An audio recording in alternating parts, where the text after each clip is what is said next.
Fellas, you know Degree Cool Rush deodorant, right? Well, last year they changed the formula, and guys were mad about it. One dude even started a petition. So guess what? Degree heard us, admitted they messed up, and brought the original Cool Rush scent back exactly how it was. And it's in Walmart, Target, and other stores now for under $4. So grab some and remember why its cool, crisp, and fresh scent made it the #1 men's antiperspirant for the last decade. Degree Cool Rush is back, and it smells like victory for all of us.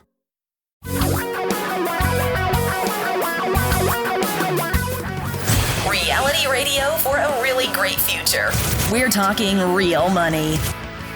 Once again, Tom and I get together to help you understand money. We want you to get money right. We want you to manage it better. We want you to make more of it. We want you to stop doing dumb things. We want people to stop ripping you off. We want you to become a better money manager. So, hi, everybody. I am Don McDonald in the Florida studio still. Tom, back in Bellevue, Washington. He rarely leaves unless it's to go hide out in Mexico from the authorities. And that's a joke. That's why I have my Bitcoin. It's a joke. It's joking. He's not a criminal. I do actually go to Mexico. He does go to other Mexico. places, but it's not to hide from anyone. And he's not a criminal anymore. He's had all that expunged. Never convicted is what we like to say. Never convicted.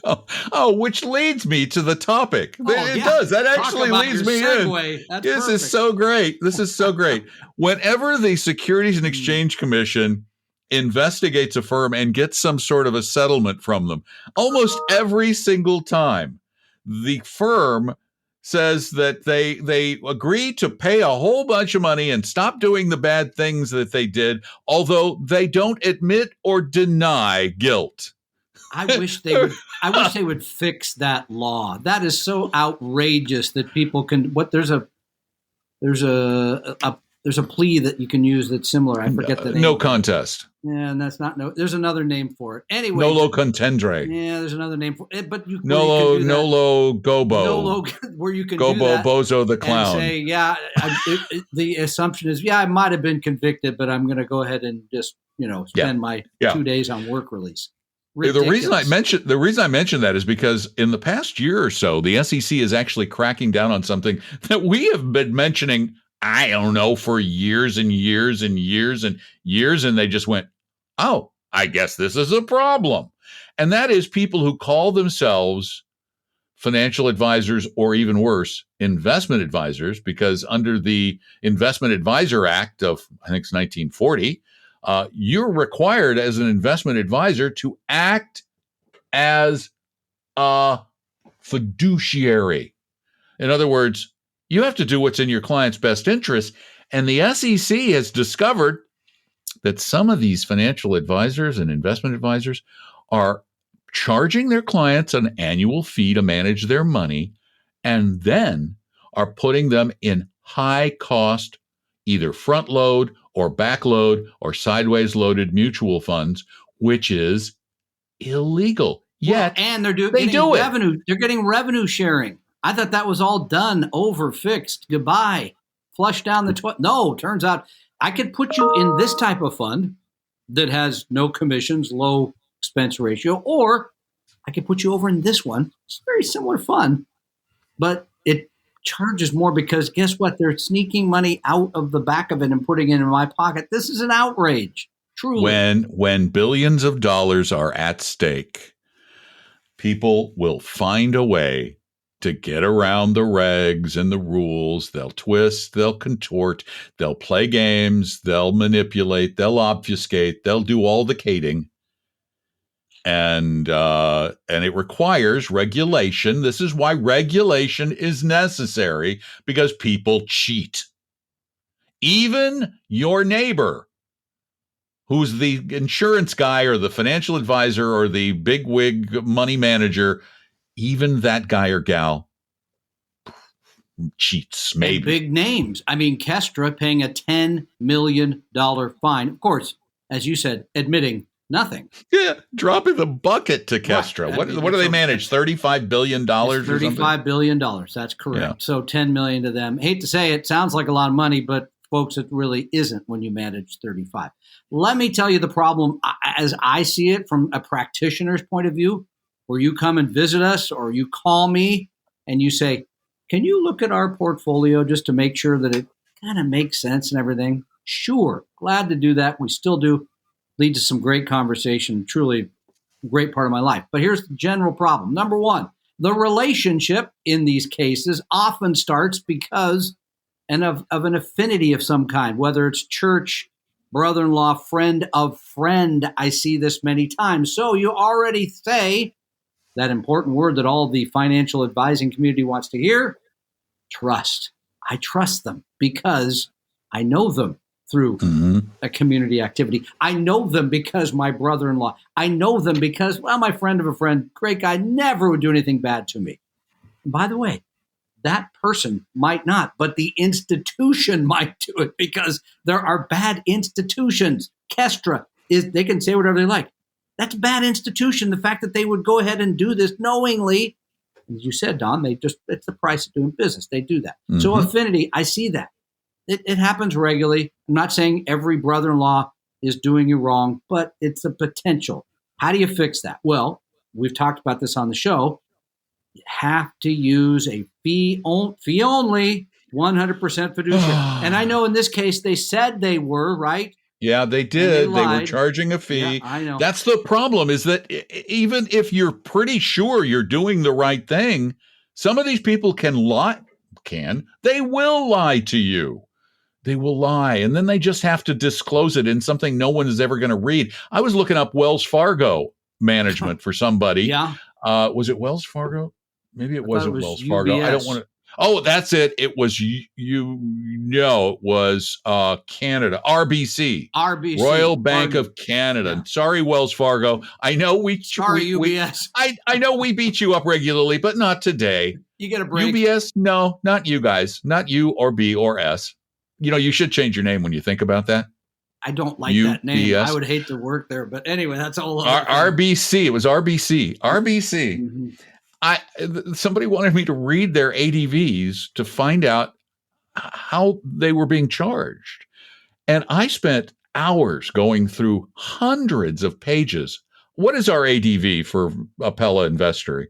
Like 30 pages? No, it's less than that. Oh, it's less than that. Yeah. This was hundreds of pages. I finally found it. The maximum charge they could charge was 3% per year for their fee-only business. They can charge you 3% on the assets they manage? Yeah. That's crazy. Yeah, up to 3%. Well, it actually stated, though, in the chart, 2.5% up to $25 million. And you run that number. If you give them even $10 million, that is outrageous, by the way. Outrageous. But what was funniest about their ADV is that there were dozens of pages of required disciplinary disclosures, hundreds of millions of dollars in fines. And yet, we never admitted or denied guilt. I'm sorry, that's not Canadian. We never admitted or denied guilt, eh? And you throw a little cheese in there, maybe. No, I'm kidding. Yeah. Bad. I can say bad things about Canada because we can't go there anymore. So the border is locked up. You've closed your doors to us. Exactly. Thank you. I used to love Vancouver, but not anymore. It's pretty sad. So, the point was, you cannot believe that anybody is necessarily going to do what's right for you. So one of the things we want you to do, we absolutely want, you may not even know you're being mistreated right now by your broker/advisor.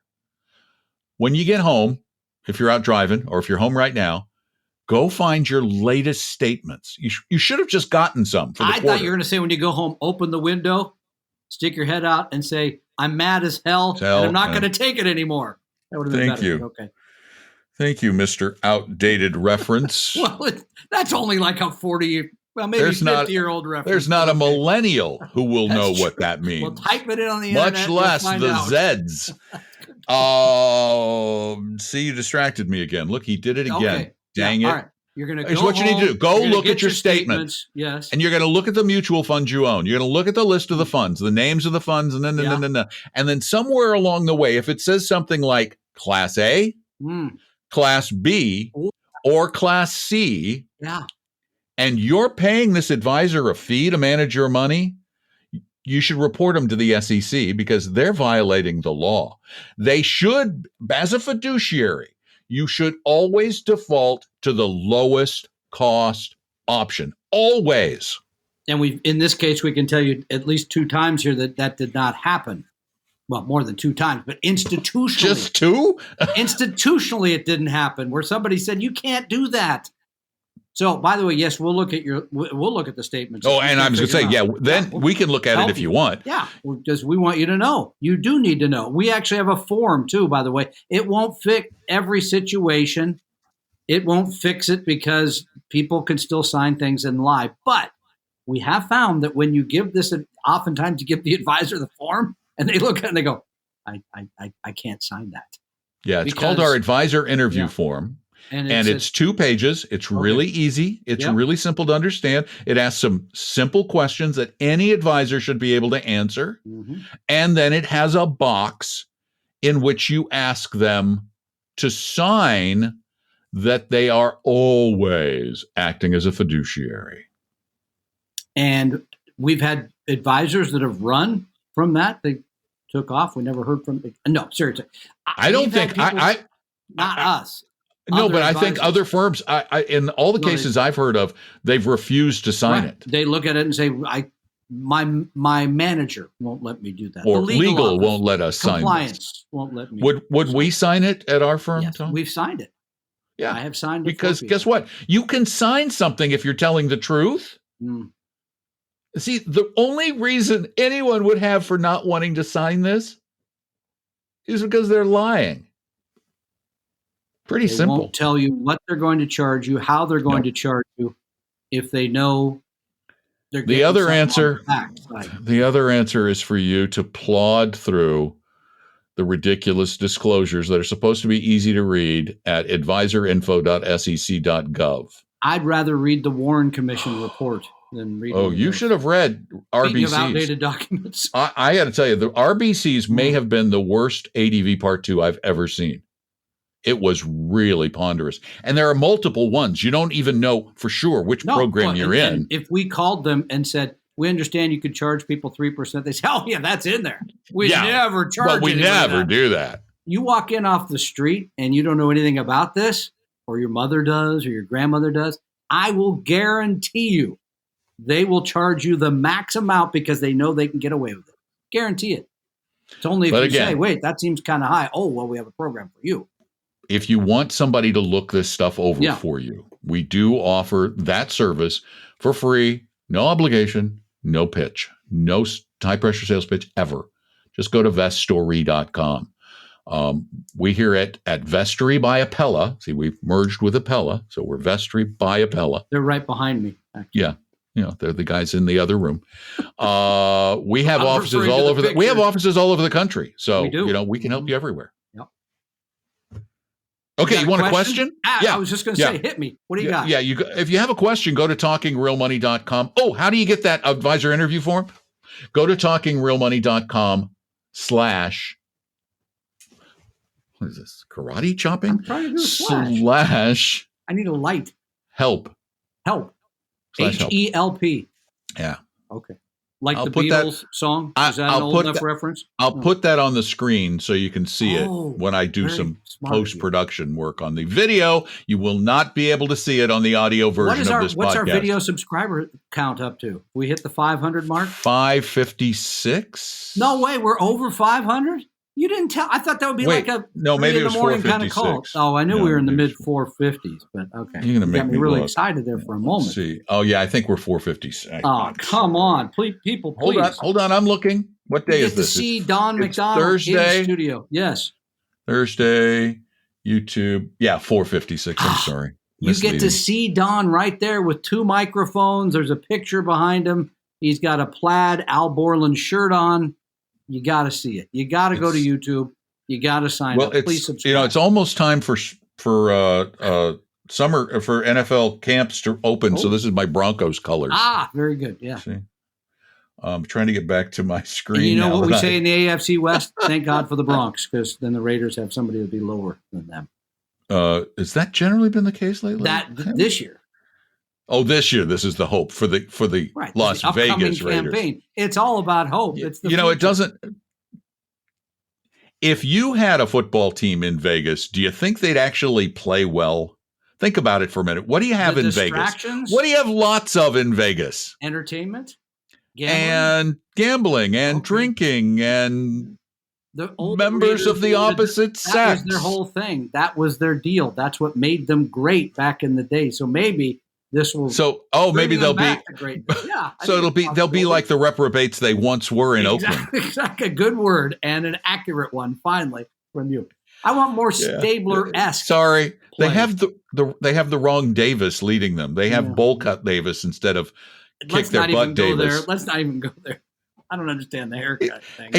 Plus he's kind of just like, yeah. Do I own a football team? Daddy to his gave credit, me one. He didn't go last year because no one else could go. So we'll see him September. Didn't go 13th. to what? He didn't go to any of the Raider games because he said none of the fans could go, so he didn't go. Oh, that's nice. Or maybe he just didn't want to. He didn't want to be on camera. He didn't want to be watching the games, Oh, well, that too. Yeah. All right.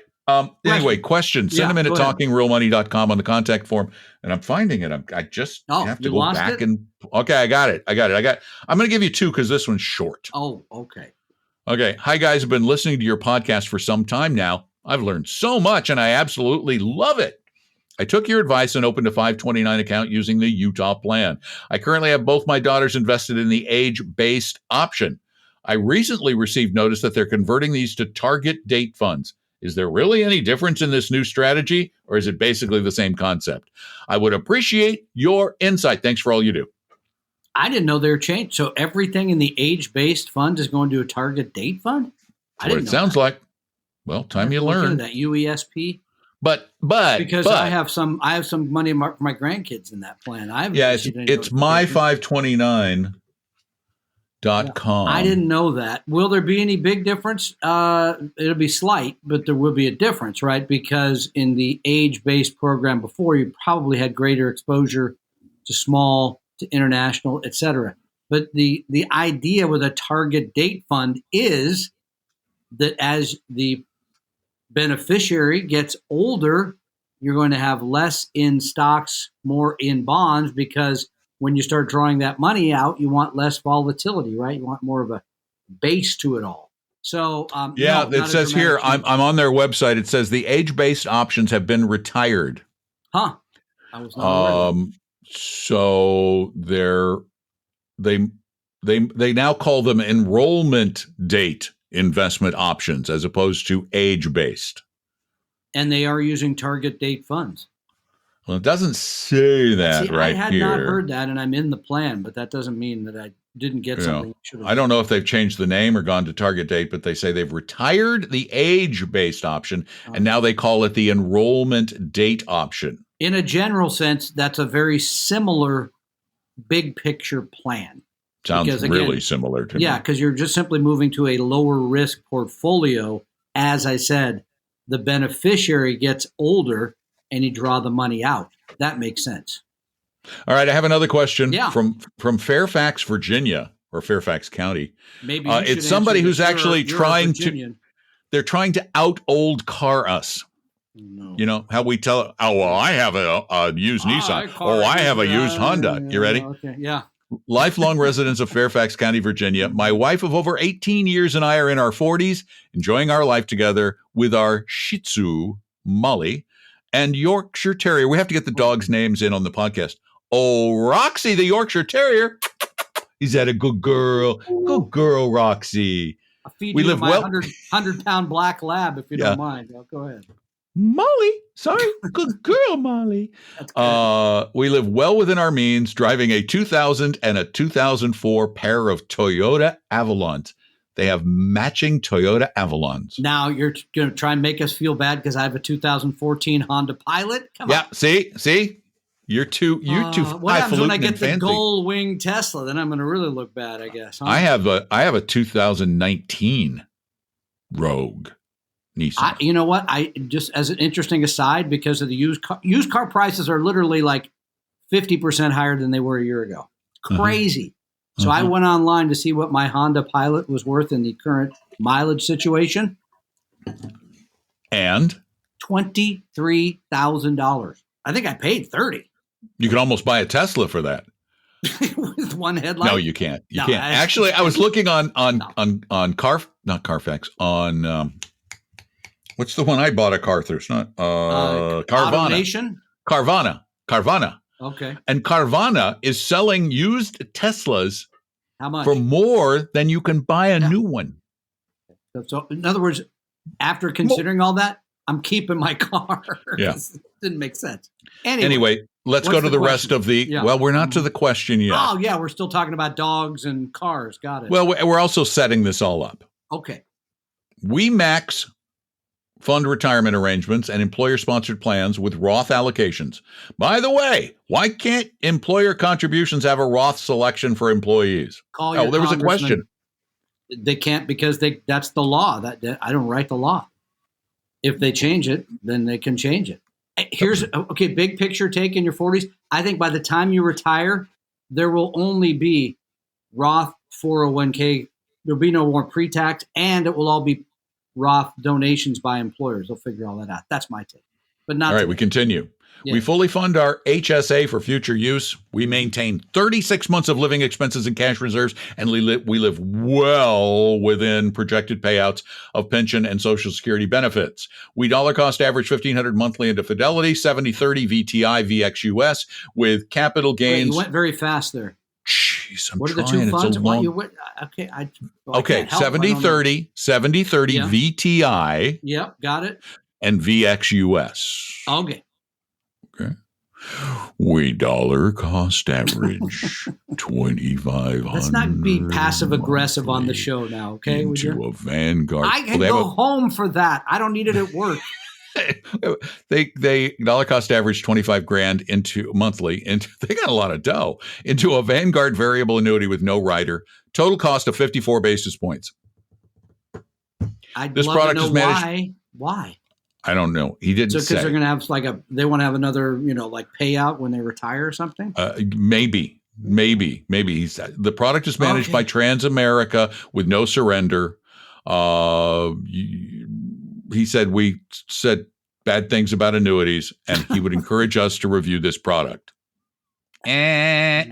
It's still 54 basis points. But why do you need it? That's what I'm getting to. Why do you need it? Because you sound like a great saver, a low spender. Why do you need annuity?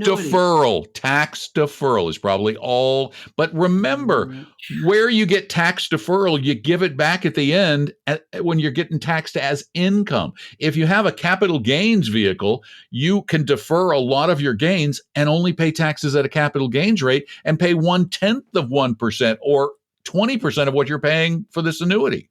As good as it is compared to others, and it is good compared to others. Well, yeah, because you're in Vanguard funds, very low cost.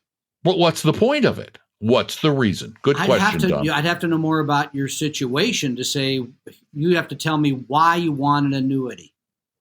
Got Big picture, not Vanguard or anything else. Why do you want an annuity? Is it just that you want a regular payout? Don't think you need it. We are proud. You done? We are proud of our grandfathers who were coal miners in Pennsylvania and farmers in Wisconsin and Michigan. Oh, my great-grandparents were coal miners in Colorado. Wow. They helped instill our middle-income perspectives. We are doing well and responsibly managing our resources. With the kind help of Joyce in your office, I am sharing a single-page document showing my strategy for required RMD. By eliminating RMD, I do not mean we shall not pay taxes. I mean we shall retain greater control when we access these assets for the long term after we turn 72 to 75. We are building assets to enjoy financial security. And basically, they just want to know what we're thinking of their situation. Okay, so first of all, I need to correct something I had wrong on a recent show. I did say that you could not convert Roth before 59.5, and I was wrong. You said you could do it anytime. So my culpa there. I was wrong. You can do it anytime.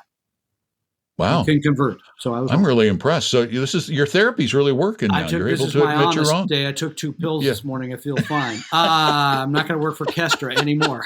So, what do I think? I think that you're way overthinking it, is what I think. I don't think you need an annuity. I'd love to hear your rationale as to why you believe you do, because you're going to have the 2 Social Securities, I'm assuming, and you're going to have all this post-tax money, which, as you said, you can really control when you take it, when you don't.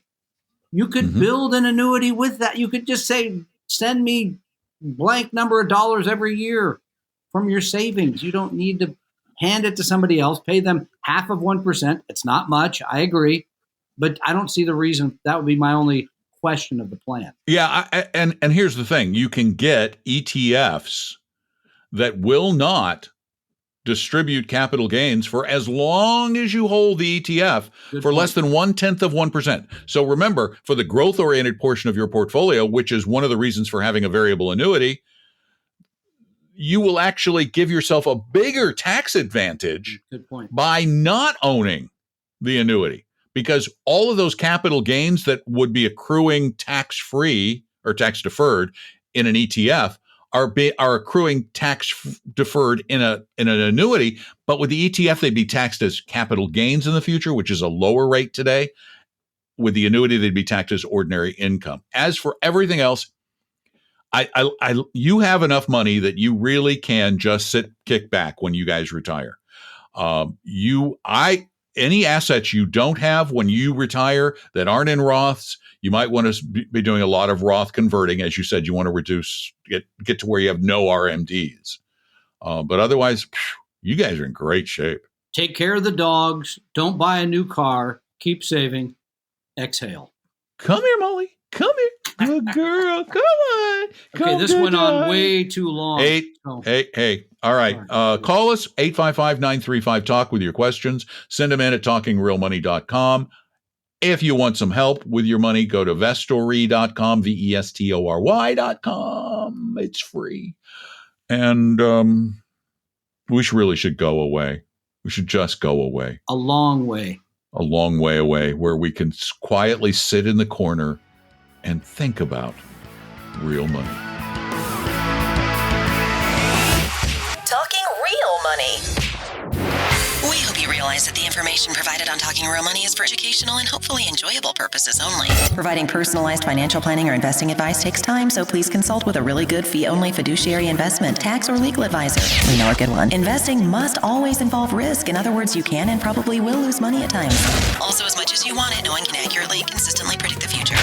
So past performance doesn't tell you a darn thing about what the future will bring. Unlike many other programs that say something similar, Talking Real Money is not trying to get you to buy or sell any financial products or securities. Instead, the program is provided as a public service by Vestory, a fee-only registered investment advisor. Thanks for listening, and please visit talkingrealmoney.com for more information and disclosures. That should keep the lawyers happy.